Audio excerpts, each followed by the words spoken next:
नमस्कार दोस्तों, स्वागत है आपका स्टडी विद पृथ्वी पर। दोस्तों, आज हम इस वीडियो में रेखागणित के आधार अर्थात बिंदु किसे कहते हैं, रेखाखंड क्या होता है, रेखा क्या होता है, किरण क्या होता है, इनके बारे में हम पढ़ेंगे, इनको अच्छे से समझेंगे और उसके बाद हम कुछ क्वेश्चंस भी लेंगे जिससे आपको रेखागणित का जो बेस है वो आपका क्लियर हो जाएगा। फिर हम धीरे धीरे आगे बढ़ेंगे तो आपको भी समझ में अच्छे से आएगा। दोस्तों, सबसे पहले हम देखते हैं बिंदु पॉइंट के बारे में, ये होता क्या है। दोस्तों, हमें समतल पर कोई भी स्थान निर्धारित करना होगा तो हम किसकी सहायता से करेंगे? किसी भी निश्चित स्थान को दर्शाने के लिए हम बिंदु का यूज करते हैं। ये जो डॉट आपको दिख रहा है, ये पॉइंट आपको दिख रहा है, यही बिंदु कहलाता है। तो इसकी परिभाषा ये होती है कि निश्चित स्थान निर्धारित करने हेतु इसे प्रयोग किया जाता है, उससे हम बिंदु कहते हैं, इसको हम पॉइंट कहते हैं। जैसे कि दोस्तों, एक व्रत है, व्रत का केंद्र बिंदु हम किस प्रकार से दर्शाते हैं? जैसे कि हमें ये व्रत दिया गया है, ये व्रत है, ये व्रत का केंद्र बिंदु हम किस प्रकार से दर्शाएंगे? एक बिंदु की तरफ से दर्शाएंगे कि ये बिंदु है, ये व्रत का क्या है? केंद्र बिंदु है। अर्थात ये केंद्र बिंदु क्या दर्शा रहा है? व्रत के केंद्र को दर्शा रहा है, ये किसी एक स्थान को दर्शा रहा है, तो इसको हम क्या कहेंगे? बिंदु कहेंगे। अब दोस्तों, हम पढ़ते हैं रेखाखंड के बारे में। लाइन सेगमेंट किसे कहते हैं? दोस्तों, रेखागणित में हम कोई भी दो बिंदु लेते हैं। मान लीजिए हमने दो बिंदु लिए, हम दो बिंदु लेते हैं दोस्तों। पहला बिंदु हमने ये लिया और दूसरा बिंदु हमने जैसे कि ये लिया। इन दोनों बिंदुओं को हम, जैसे इसको हम ए से दर्शाते हैं, इसको हम बी से दर्शाते हैं। तो दोस्तों, इन बिंदुओं को मिलाने वाली जो रेखा होगी, ए और बी को जो मिलाने वाली रेखा मैं खींच रहा हूं, ये रेखा, इस रेखा को मैं ऐसे मिला सकता हूं। हो सकता है दोस्तों मैं इनको ऊपर से भी मिला दूं, हो सकता है मैं इनको नीचे से भी मिला दूं। लेकिन रेखाखंड क्या होता है वो हम समझते हैं कि इन दो बिंदुओं को मिलाने वाली सीधी रेखा भी बोल सकते हैं और सबसे छोटी रेखा भी बोल सकते हैं।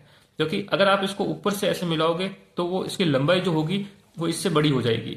आप नीचे से इसको मिलाओगे तो इसकी लंबाई होगी वो इससे बड़ी हो जाएगी। अर्थात ये जो ए से बी को मिलाने वाली सीधी रेखा होती है वो ए से बी को मिलाने वाली सबसे छोटी रेखा भी होती है। तो रेखाखंड क्या होता है, लाइन सेगमेंट क्या होता है? दो बिंदुओं को मिलाने वाली सबसे छोटी रेखा रेखाखंड कहलाती है। ये जो सीधी रेखा होती है ये सबसे छोटी होती है। अगर आप इसको ऐसे ऐसे ऊपर से मिलाओगे तो इसकी जो लंबाई होगी दोस्तों वो इस रेखा से ज्यादा हो जाएगी। आप इसको नीचे से मिलाओगे तो इसकी लंबाई होगी वो इस रेखा से ज्यादा हो जाएगी। अर्थात जो सीधी रेखा होगी उसकी लंबाई सबसे कम होगी और सबसे छोटी होगी। अब रेखाखंड को हम किस प्रकार से दर्शाते हैं? दोस्तों, यहाँ पे जो ये रेखाखंड है, लाइन सेगमेंट है, ए से बी तक है, इन दो बिंदुओं को ये मिला रहा है, तो इसको हमें दर्शाना है तो हम किस प्रकार से दर्शाएंगे वो हम देखते हैं। जैसे कि ये हम इसको ए बी और इसके ऊपर हम एक लाइन खींचेंगे जो ए से बी तक जा रही है। या हम इसको ऐसे भी लिख सकते हैं कि ये बी है और ए है, हम इसको उल्टा भी लिख सकते हैं। तो ये रेखा है जो बी से ए तक जा रही है। इस प्रकार से दोस्तों हम इसको दर्शाएंगे। ये रेखा यहाँ से शुरू होती है, यहाँ पे खत्म होती है, यहाँ पे शुरू होती है, यहाँ पे खत्म होती है। तो दोस्तों, रेखाखंड क्या होता है वो आपको समझ में आ गया होगा। किन्हीं भी दो बिंदु जो समतल पे स्थित है उनको मिलाने वाले सबसे छोटी रेखा को हम रेखाखंड बोलते हैं, लाइन सेगमेंट बोलते हैं। अब दोस्तों हम आगे बढ़ते हैं। अब दोस्तों हम पढ़ते हैं रेखा लाइन के बारे में कि लाइन क्या होती है, रेखा क्या होती है। दोस्तों, पहले हमने पढ़ा था रेखाखंड, लाइन सेगमेंट। जब ये रेखाखंड था ए से बी तक था, जब इसको हम इधर भी ए से आगे बढ़ा दे और ये बढ़ता ही रहे और इधर इसको हम बी से आगे बढ़ा दे और ये भी बढ़ता ही रहे, तो इधर भी अनंत तक बढ़ता रहेगा, इधर भी अनंत तक बढ़ता रहेगा। तो इस प्रकार की आकृति जिसका कोई अंत बिंदु ना हो, वो इधर भी आगे बढ़ती रहे, इधर भी आगे बढ़ती रहे, उसको हम रेखा बोलते हैं। उसकी परिभाषा क्या है वो देखते हैं, फिर हम रेखा को किस प्रकार से बनाएंगे वो भी देखते हैं। दोस्तों, रेखा की परिभाषा है, रेखाखंड की दोनों भुजाओं को हम अनंत तक आगे बढ़ाए। ये दोनों भुजाएं है ए की तरफ और बी की तरफ हम अनंत तक आगे बढ़ाए तो वो रेखा कहलाती है। क्या कहलाती है? रेखा कहलाती है। तो दोस्तों, इसको हम बना देते हैं कि रेखा किस प्रकार से बनती है। मान लीजिए हमने यहाँ पे दो बिंदु लिए, वो के वो ए और बी। ये बिंदु ए है, ये बिंदु बी है। अब हमने इनको इस प्रकार से मिला दिया तो ये क्या बना हमारा? ये तो दोस्तों बन गया हमारा रेखाखंड, लाइन सेगमेंट बन गया। अब इसको हम इधर भी अनंत तक आगे बढ़ाए, इसको इधर भी अनंत तक आगे बढ़ाए। तो अनंत तक आगे बढ़ाने के लिए हम क्या करेंगे दोस्तों? इधर भी एक लाइन खींच लेंगे और इधर भी एक लाइन खींच लेंगे। दोनों जगह हमने लाइन खींच ली। अब ये अनंत तक आगे बढ़ेगी तो इस प्रकार से इसका तीर का निशान लगाएंगे कि ये आगे बढ़ती ही जाएगी, इधर भी आगे बढ़ती जाएगी। इस प्रकार की जो संरचना का निर्माण होगा उसको हम क्या कहेंगे? रेखा कहेंगे, लाइन कहेंगे। कि रेखाखंड की दोनों भुजाओं को अनंत तक आगे बढ़ाते हैं तो हमें रेखा या लाइन प्राप्त होती है। अब दोस्तों, रेखा को हम किस प्रकार से दर्शाएंगे? रेखाखंड को तो हमने ए बी के ऊपर लाइन खींच के और बी ए के ऊपर लाइन खींच के दर्शाया था। अब रेखा को किस प्रकार से दर्शाएंगे, तो दोस्तों इसके लिए हम क्या करेंगे, जैसे ये ए बी है तो हम ए बी लिखेंगे, इसके ऊपर हम इधर भी तीर का निशान करेंगे, इधर भी तीर का निशान करेंगे, क्योंकि ये इधर भी अनंत तक जाएगी, ये इधर भी अनंत तक जाएगी। या इसको हम ऐसे भी लिख सकते हैं कि ये बी ए है, उल्टा लिख सकते हैं, और ये इधर भी अनंत तक जाएगी और इधर भी अनंत तक जाएगी। इस प्रकार से दोस्तों हम रेखा को दर्शाएंगे। तो दोस्तों रेखाखंड और रेखा में आपको फर्क समझ में आ गया होगा। रेखाखंड में निश्चित बिंदु तक ही चलती है और रेखा अनंत तक आगे बढ़ती है। तो इसको दर्शाने का तरीका भी, इसको यहाँ पे पॉइंट है, यहाँ पे भी पॉइंट है, लेकिन यहाँ पे तो दोनों तरफ तीर के निशान है, क्योंकि ये इस तरफ भी आगे बढ़ रही है, इस तरफ भी आगे बढ़ रही है। तो दोस्तों रेखा तक आपको समझ में आ गया। अब हम देखते हैं किरण। किरण क्या होती है, रे। किरण में क्या होता है, जैसे आपने टॉर्च की लाइट देखी होगी, वो टॉर्च की लाइट है वो टॉर्च से प्रारंभ होती है और आगे बढ़ती रहती है। तो एक जगह से तो वो प्रारंभ हो रही है और दूसरी तरफ से आगे बढ़ती ही रह रही है। इस प्रकार से दोस्तों किरण भी होती है। किरण में क्या होता है, इसकी परिभाषा क्या होती है वो देखते हैं। किरण रेखा का ही एक भाग है। ये जो रेखा है इसका ही एक भाग है जो एक बिंदु से प्रारंभ होती है और अनंत तक चलती रहती है। अर्थात ये जैसे कि ये रेखा का ही भाग है, मान लीजिए ये ए से प्रारंभ हो रही है और इधर बी की तरफ अनंत तक बढ़ रही है आगे, तो इसको हम किरण कहेंगे। या ये बी से प्रारंभ हो रही है और ए की तरफ इधर अनंत तक बढ़ रही है, तो इसको हम किरण कहेंगे। तो दोस्तों रेखा तो दोनों जगह अनंत तक आगे बढ़ रही है, लेकिन किरण का क्या होगा, वो एक जगह से प्रारंभ होगी और दूसरी जगह अनंत तक आगे बढ़ती रहेगी। तो हम किरण को किस प्रकार से दर्शाएंगे वो हम देखते हैं। मान लीजिए दोस्तों दो बिंदु है, पहला बिंदु है ए और इस तरफ दोस्तों एक और बिंदु हमने ले लिया बी। ये दो बिंदु है।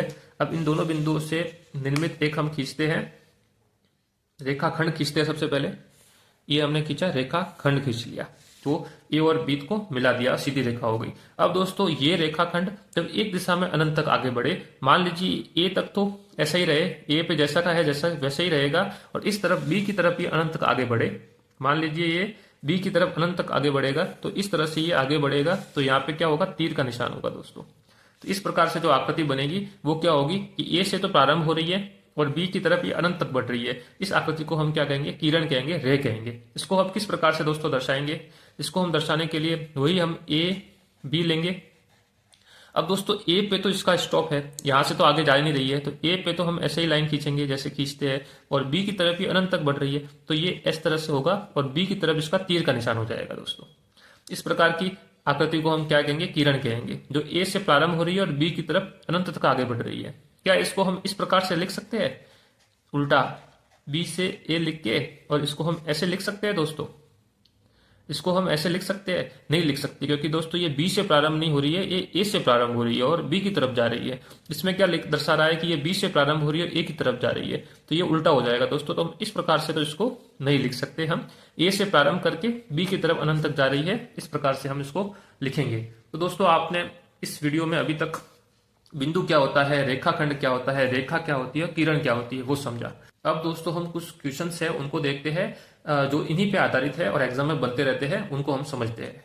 दोस्तों हमारा पहला क्वेश्चन है उसको हम देखते हैं। वो क्या कहता है, किसी एक बिंदु से, कोई भी एक बिंदु ले लीजिए, से जाने वाली रेखाओं की संख्या कितनी होगी। मान लीजिए मैंने एक ये बिंदु ले लिया, ये बिंदु, अब इस बिंदु से जाने वाली रेखाओं की संख्या कितनी होगी, ये पूछा गया है दोस्तों। तो आप किस प्रकार से देखेंगे दोस्तों हम कि इस बिंदु से जाने वाली रेखाओं की संख्या कितनी होगी। तो हम जैसे कि पहली रेखा हम ऐसे खींच सकते हैं, जो इधर भी जा रही है अनंत तक, इधर भी अनंत तक जा रही है। दूसरी रेखा हम दोस्तों ऐसे भी खींच सकते हैं, जो इधर भी जा रही है इधर भी जा रही है, ये यहाँ से गुजर रही है, इस बिंदु से ही जा रही है। तीसरी रेखा हम ऐसे खींच सकते हैं, वो भी इधर भी अनंत तक जा रही है, इधर भी अनंत तक जा रही है और इस बिंदु से गुजर रही है। इस प्रकार से दोस्तों चौथी रेखा ऐसे खींच सकते हैं, तो दोनों जगह जा रही है, अनंत तक जा रही है। अर्थात दोस्तों हम इसमें कितनी भी रेखा खींच सकते हैं। मान लीजिए आप एक रेखा ऐसे खींच सकते हो, इसके बाद इसमें बीच में और खींच सकते हो, इसके बीच में, इसमें बीच में, इसके बीच में, इसके बीच में, आप अपने मर्जी के हिसाब से जितनी चाहो उतनी रेखा खींच सकते हो, इसका कोई अंत नहीं होगा। अर्थात दोस्तों एक बिंदु से जाने वाली रेखाओं की संख्या कितनी होगी, इसका दोस्तों आंसर क्या हो जाएगा, इसका आंसर हो जाएगा अनंत। क्या हो जाएगा, अनंत। मतलब आप नहीं गिन सकते, अनंत मतलब हमेशा बढ़ती रहेगी। आप इसके बीच में एक और लाइन खींच सकते हो, आप इसके बीच में भी एक और लाइन खींच सकते हो, आप इनके बीच में भी और खींच सकते हो। इस प्रकार से आप दोस्तों अनंत लाइनें खींच सकते हो, अनंत रेखा खींच सकते हो। तो पहला क्वेश्चन का आंसर हो जाएगा अनंत हो, एक बिंदु से जाने वाली रेखाओं की संख्या अनंत होती है। अब दोस्तों हम दूसरा क्वेश्चन आगे बढ़ते हैं। दोस्तों हमारा दूसरा क्वेश्चन है कि दो बिंदुओं से जाने वाली रेखाओं की संख्या कितनी होगी। हमारा दूसरा क्वेश्चन है कि कोई भी दो बिंदु खींच लीजिए, उनसे जाने वाली रेखाओं की संख्या कितनी होगी। तो दोस्तों मान लीजिए हमने एक बिंदु ये ले लिया, एक बिंदु हमने ले लिया ये। अब हमें पूछा कि इन दोनों बिंदुओं से जाने वाली रेखाओं की संख्या कितनी होगी। तो हम ए और बी को मिलाएंगे तो हमें एक रेखा प्राप्त होगी। ए और बी को हमने मिला दिया और इसको इधर भी आगे बढ़ा दिया और इसको इधर भी आगे बढ़ा दिया, तो हमें जो रेखा प्राप्त हुई वो ये प्राप्त हो गई ए बी। कौन सी रेखा प्राप्त हो गई? A B. और इधर भी तीर का निशान और इधर भी तीर का निशान। तो दोस्तों इन दो बिंदुओं ए और बी को मिलाने वाली हम दूसरी कोई रेखा नहीं खींच सकते, हम केवल एक ही रेखा खींच सकते हैं जो हमने खींची है। अर्थात इसका जो आंसर होगा दोस्तों, इसका जो आंसर होगा वो क्या हो जाएगा कि दो बिंदुओं से जाने वाली रेखाओं की संख्या कितनी होगी? केवल मात्र एक होगी। अर्थात दोस्तों दो बिंदुओं से जाने वाली रेखाओं की संख्या कितनी होगी? एक ही होगी जो दी गई है। अब हम दोस्तों बढ़ते हैं तीसरे क्वेश्चन की ओर। ये है दोस्तों हमारा तीसरा क्वेश्चन। इसमें हमें तीन बिंदु से जाने वाली रेखाओं की संख्या के बारे में पूछा गया है कि कोई भी तीन बिंदु लीजिए और इससे जाने वाली रेखाओं की संख्या कितनी होगी उसके बारे में बताइए। पहले क्वेश्चन में हमने एक बिंदु से जाने वाली रेखाओं की संख्या के बारे में देखा, दूसरे क्वेश्चन में हमने दो बिंदु से जाने वाली रेखाओं की संख्या के बारे में देखा और तीसरे क्वेश्चन में हम तीन बिंदु से जाने वाली रेखाओं की संख्या के बारे में देखेंगे। अब दोस्तों इसमें भी दो बातें हैं कि तीनों बिंदु सरेखीय है कि एक ही रेखा पे स्थित है, और दूसरा क्वेश्चन है तीनों बिंदु असरेखीय है अर्थात अलग अलग रेखाओं पे स्थित है। तो इसको हम किस प्रकार से देखते हैं दोस्तों, हम देखते हैं इसका आंसर। इसमें हम पहला देखते हैं जब तीनों बिंदु एक ही रेखा पे स्थित है, जैसे कि एक बिंदु ये है, दूसरा बिंदु ये है और तीसरा बिंदु ये है। जैसे ये बिंदु ए है, ये बिंदु बी है, ये बिंदु सी है, तो हम इसको ए से बी तक मिलाएंगे, फिर इसको हम आगे बढ़ाएंगे तो तीनों एक ही रेखा पे आ जाएंगे। तो दोस्तों इस प्रकार के जो बिंदु है इनको हम सरेखीय बिंदु बोलते हैं, अर्थात एक ही रेखा पे स्थित बिंदु को हम क्या बोलते हैं? सरेखीय बिंदु बोलते हैं। जब ये बिंदु एक ही रेखा पे स्थित है तो इसको हम क्या बोलेंगे? सरेखीय बिंदु बोल देंगे, क्योंकि इसी रेखा पे ए बिंदु भी आ गया, इसी रेखा पे बी बिंदु भी आ गया, इसी रेखा पे सी बिंदु भी आ गया। अब इससे जाने वाली रेखाओं की संख्या कितनी होगी? इसकी जाने वाली रेखाओं की संख्या दोस्तों कितनी होगी? एक ही होगी, क्योंकि आप इन तीनों बिंदु से जाने वाली रेखा कितनी और खींच सकते हो? कोई नहीं खींच सकते, एक ही खींच सकते। यही रेखा है, वही खींची जा सकती है। तो पहला जो क्वेश्चन है उसमें क्या लिखा है? तीन बिंदु जब सरेखीय हो तो उससे खींची जाने वाली रेखाओं की संख्या कितनी होगी? एक होगी। अब दोस्तों पहला क्वेश्चन तो आपने समझ लिया कि तीनों बिंदु ए बी और सी एक ही रेखा पे स्थित है अर्थात सरेखीय है, तो केवल एक रेखा खींची जा सकती है। अब दोस्तों हमारा दूसरा क्वेश्चन ये है कि तीनों बिंदु असरेखीय है अर्थात एक ही रेखा पे स्थित नहीं है। तो हमने यहाँ पे तीन बिंदु लिए, पहला बिंदु ए लिया, दूसरा बी लिया और तीसरा सी लिया। क्या ये तीनों एक ही रेखा पे स्थित है? दोस्तों हम ए से बी तक की रेखा खींचेंगे, क्या सी बिंदु इस रेखा में आ जाएगा? नहीं आएगा। हम बी से सी की रेखा खींचेंगे तो क्या ए बिंदु इस रेखा में आ जाएगा? नहीं आएगा। ए से सी तक की रेखा खींचेंगे तो क्या बी बिंदु इसमें आ जाएगा? नहीं आएगा। अर्थात ये तीनों बिंदु क्या है? असरेखीय है, एक ही रेखा पे स्थित नहीं है। अब हमें पूछा जाए कि इन तीनों बिंदु से जाने वाली रेखाओं की संख्या कितनी होगी, तो आप भले किसी भी प्रकार से रेखाओं की संख्या खींचिए, आप एक भी रेखा ऐसी नहीं खींच सकते जिसमें ये तीनों बिंदु आ जाए।